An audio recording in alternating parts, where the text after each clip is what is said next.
fourth or fifth video.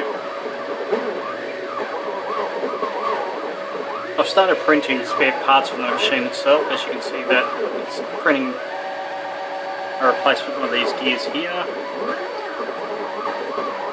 Already been running for going on 3 hours. A fair few hours left before this is completed. The machine is still running really slow. The video game would say it's lagging. Yes, there's a heap of latency with this dodgy Intel motherboard.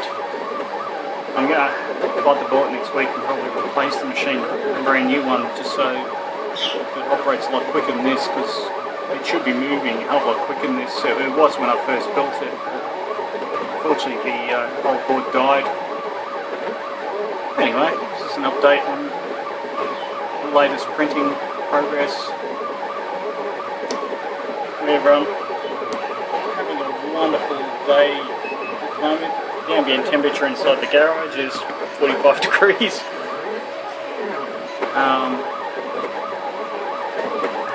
The motors themselves are running 50, which isn't too bad.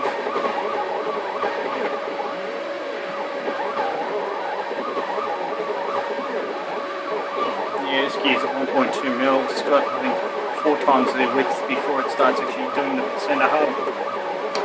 Anyway, I might do an update later, or not. At least it's printing something. The machine's going to still need more tweaking. I've discovered that the bed itself is actually warping a couple of mil in the centre. We'll probably have to put some steel reinforcing in. Anyway, all these little things, the tweaks have to be thought out, but yeah, well, it'll get done. Anyway, signing out now.